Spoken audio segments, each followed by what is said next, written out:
suggest that if we can, we should throw, if we have it, we should show that 3-minute, it's a 3-minute video that shows after. This is it. That's it, okay. Yes. All right. Got it. So, I just want to, first of all, can we all give another round of applause for the incredible presentation?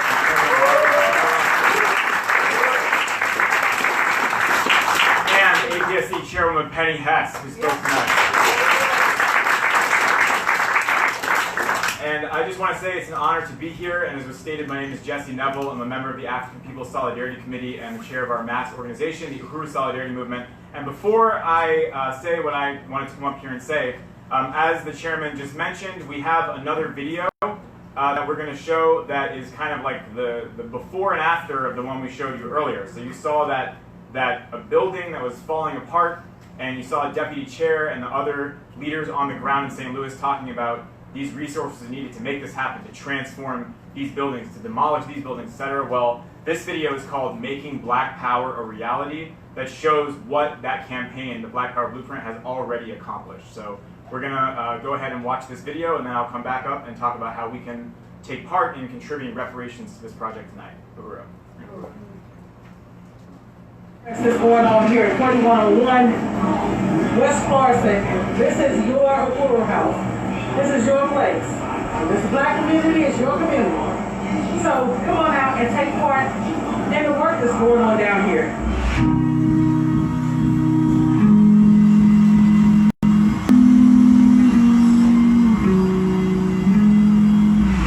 Because of you, we are really doing this. With more than 400 contributions, we have made our first phase goal of $25,000. You have funded the ability of hundreds of African workers and volunteers to transform the once abandoned building into this beautiful community center.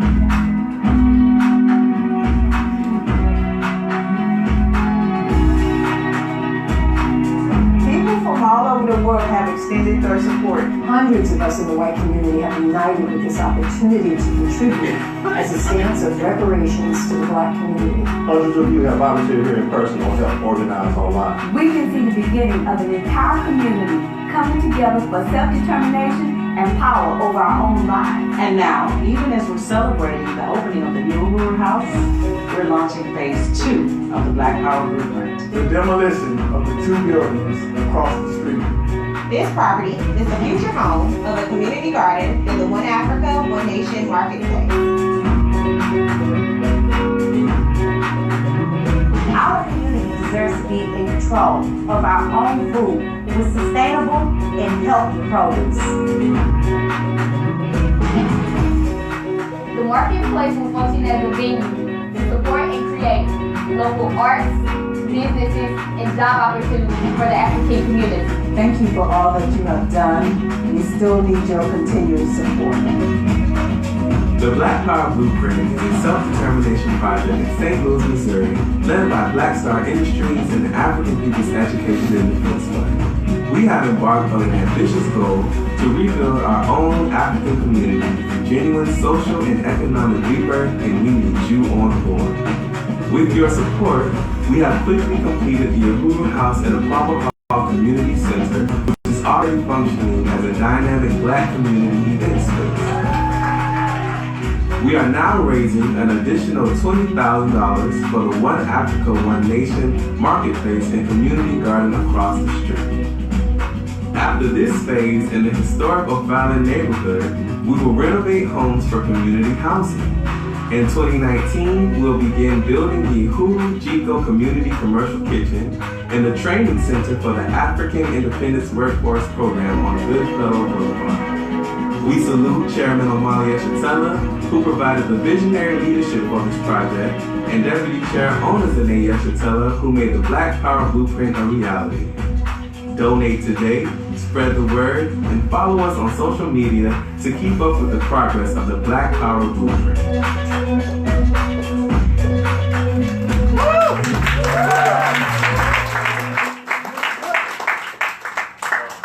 There you have it. Very, very powerful stuff. And now what we're going to do is we're going to raise money. That's what we're going to do. Because when we say reparations to African people, You know, sometimes the question comes up like, well, what does that mean exactly? Are you talking about money? And the answer is yes, amongst other things, we are. You know, we owe money. We owe a lot of money to African people for hundreds of years of stolen value of their labor and resources and lives that has built the white world. So I just want to again say that I've had the honor of seeing Chairman Amali Shatella and Chairwoman Penny Hess speak many times, but those were two of the best presentations. That was amazing. So we're all very lucky to be at this event tonight. Everyone here is going to remember this.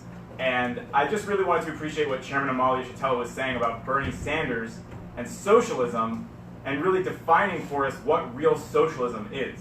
Because the only reason I can stand before any room of people and say I'm a socialist and not feel silly is because I'm a member of the African People's Solidarity Committee under the leadership of the African People's Socialist Party that is fighting to liberate Africa and African people everywhere and destroy the pedestal of parasitic capitalism, which, as the chairman has said, is the historical precondition for real socialism to emerge. And because I can understand that by working under the chairman's leadership and embracing the worldview of African internationalism, Bernie Sanders is extremely offensive to me because he calls himself a socialist, but he was the first candidate in that election to come out against reparations to African people. He was the first one to come out and say, nope, it's a non-starter, it'll never happen. So you're a socialist, which means that you support the workers of the world taking control of the value of their labor, and you support redistribution of the wealth, but you oppose the ultimate example of the workers reclaiming the value of their labor and redistributing the wealth, which is reparations to African people, which is reparations for stolen African labor.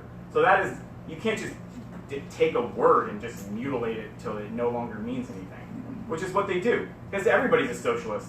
Like Bernie's a socialist. The guy that's probably losing in Florida right now is supposedly a socialist. And Trump says all the Democrats are socialists, and you can't do that to words. So thank you, Chairman Amali Shatella, for restoring a real definition to the word socialism.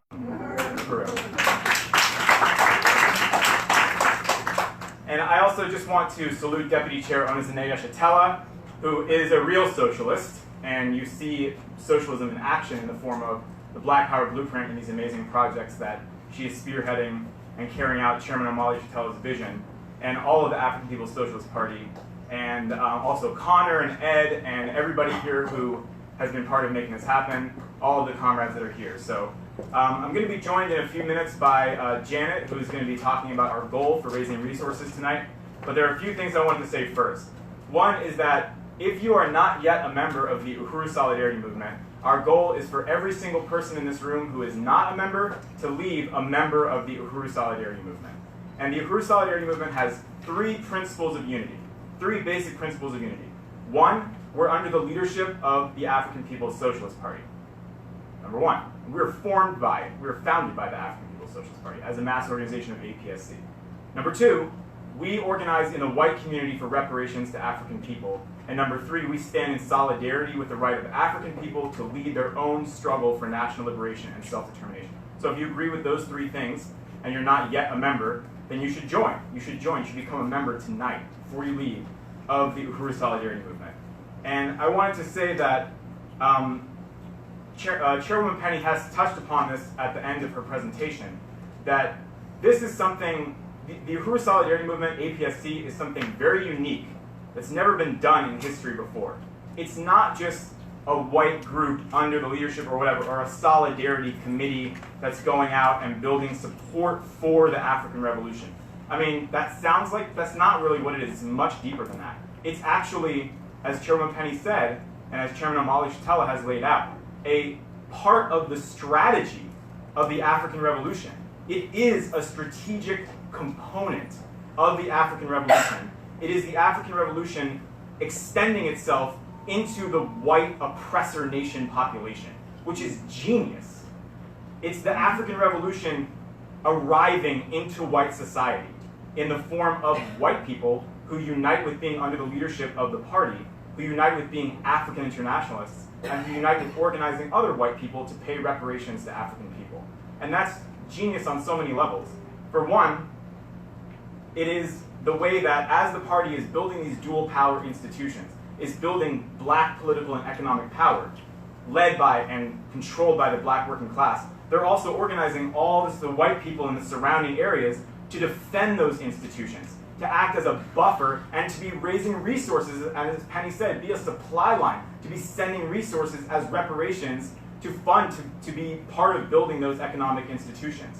And if you look at historically in this country, anytime African people have been successful in creating any semblance of economic prosperity under colonial conditions, like in Tulsa, Oklahoma, or in Rosewood, the thing that brought those things to an end wasn't police, it was white people. Yeah. Regular white people, white lynch mobs came in and burned the entire thing to the ground and lynched all the Africans, men, women, and children, and babies, and destroyed it, In the case of Tulsa, I believe it was, that was the first time that a domestic airstrike was launched in U.S. borders, was against what they referred to as Black Wall Street. So it's not going to go down like that again. And this time, it's not just about having a Black Wall Street, it's about building black power. And part of the strategy of black power is to surround all of those bases of black power with white solidarity with black power, with black power in white face. So this is the strategy. And the other thing is that it's weakening, because all white people are the state, as Chairman Amali Shatella has explained. We're all part of the state. And that's why I like when the chairman says what happened in Ferguson was a white citizen in a police uniform killed an African. Because what's the difference between that guy or George Zimmerman or the guy in Tallahassee that shot an African because he said his music was too loud? A uniform. That's it. We're all part of the state. We all benefit from this reality and are protected by the state. And imperialism, white power, counts on us to carry out their will.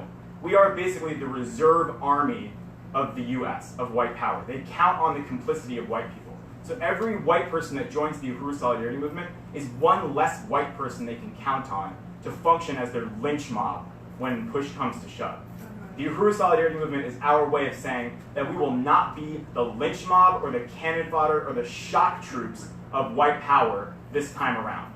We're causing a mass defection from the white reserve army of US imperialism with every member and every branch of the Uhuru Solidarity Movement. And as the African People's Socialist Party is growing and building a revolutionary movement throughout the world, that includes the growth of the Uhuru Solidarity Movement.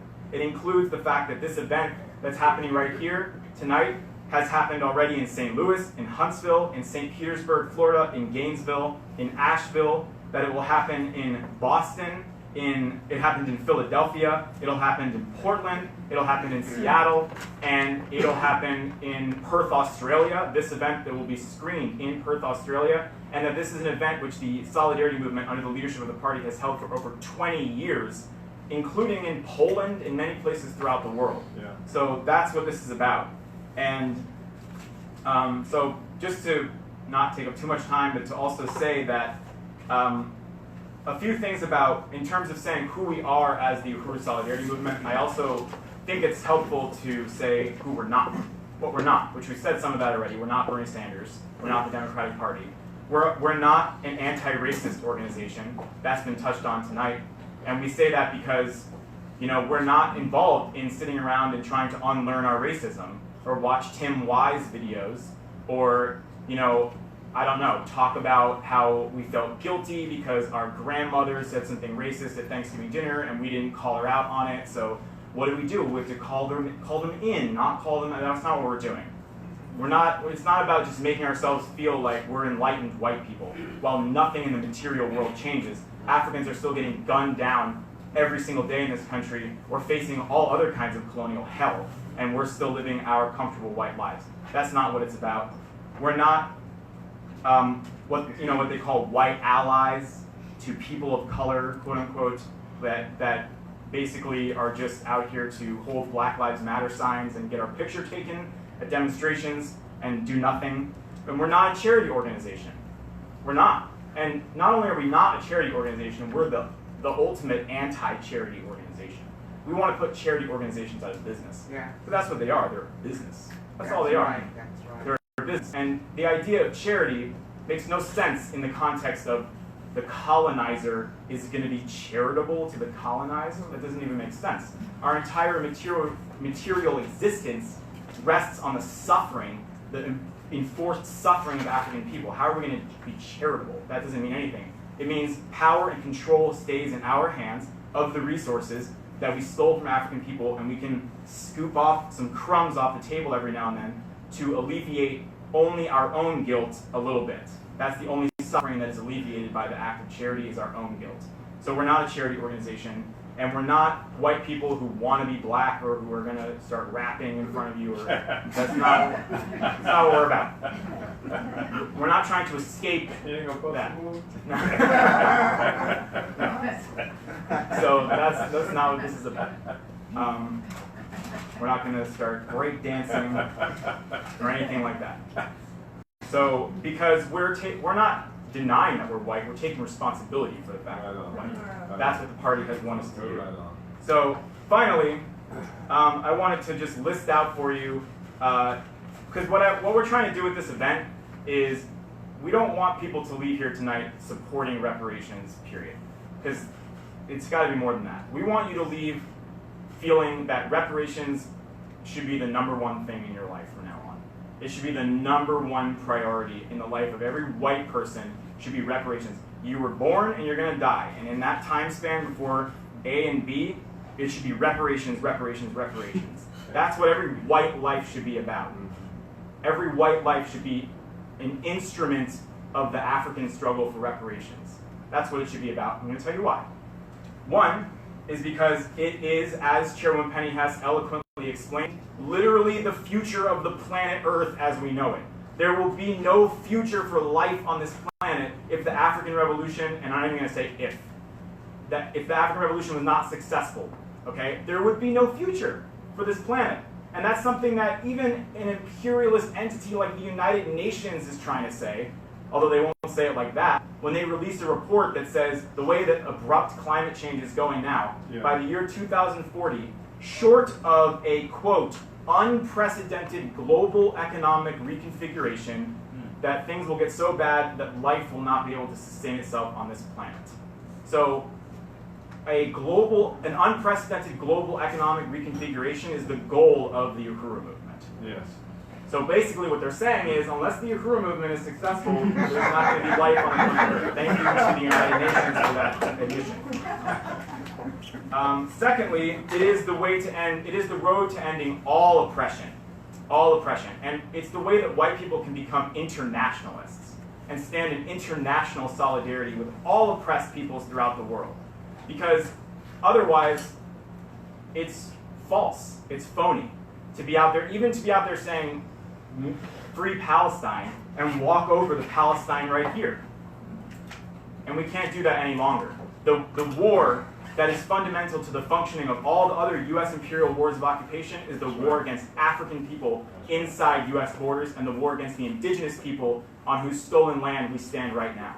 So the way to be genuinely anti-war, anti-imperialist, and in solidarity with the Palestinians and with the people of Nicaragua, Venezuela, Yemen, Syria, Korea, and anywhere else on the planet Earth where people are suffering under the yoke of imperialist domination is to stand in solidarity with the African Revolution through reparations. So that's #2. #3, it is our fight back as well. It's not something we're doing for someone else.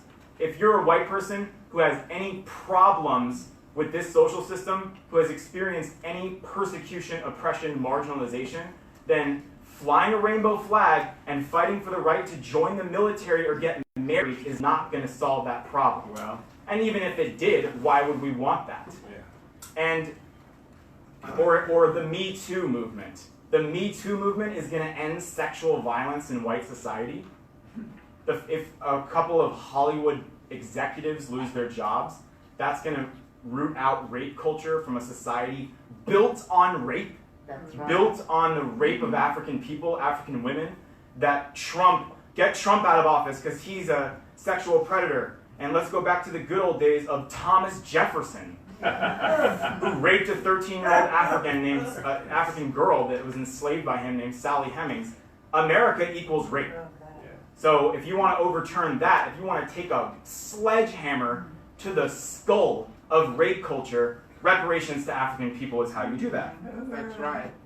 Number 4, and this is something that the chairman began his presentation with, it is our way into the human family, away from the voluntary exile that we've placed ourselves in for the last 600 years. We put ourselves in a very lonely, despairing, horrible place by separating ourselves from humanity and building a system that requires their oppression for us to exist. What a terrible, I mean, that's a miserable reality. That's why the culture of white people is a culture of denial and convenient ignorance and, you know, drug abuse and alcoholism and depression and anxiety and fear and all that.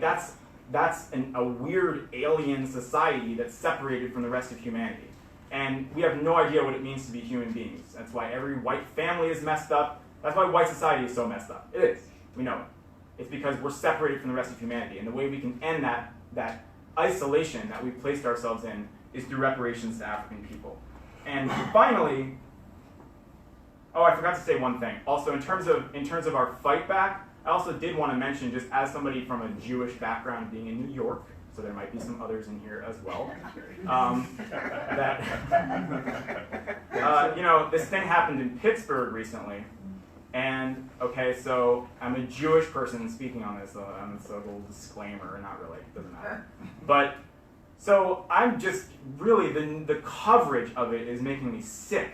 Because it's like, you look at the news and like the second Holocaust has arrived in Pittsburgh in the form of 8 Jews being killed, that it's now 6,000,008 that they want us to be convinced have died at the hands of this. This is the biggest problem in the world, is anti-Semitism, quote unquote. And the reason why it offends me is because this happened. The murder of these 8 people in that synagogue in Pittsburgh happened in a society built on daily, unspeakable, systematic mass murder and violence against African people, indigenous people, the Palestinians, by a Jewish state that flies the Star of David on its flag. Where is the outcry about that? That should make us sick, including, especially as Jewish people, we should be sickened by that. And not suddenly have an outcry against violence and act like the world is coming to an end when the system of violence that feeds on violence against everybody on the planet, non-stop every single day, that 8 Jewish white people experience a taste of that. And the way that any kind of justice for those people could even be achieved would be the destruction of the system, of the social system that rests on violence. So just wanted to say that. And finally, that reparations to African people, it is the right thing to do. It is. And this is not, we don't lead with this because you don't even have to be, like the chairman said, he doesn't care what white people feel about African people. It's not about our feelings or anything like that. It's a scientific thing. It's in our material interest not to go down with imperialism, but to go forward with humanity and with the African Revolution. It's also the right thing to do. I mean, we're a lynch mob, slave master, rapist society that carried out hideous, unspeakable crimes against African people. We don't get to just to the family and be like, okay, well, it's over now. Like, we have to atone. And the only way we can experience any kind of redemption as human beings is to right the historic wrong. And it is a moral question that we have to face and take responsibility for. So now I'm going to be joined by Janet Capron, who's a great comrade here in New York, who's going to talk about our goal tonight, how much money we want to raise in reparations to African people. And I want to close by saying that, you know, reparations to African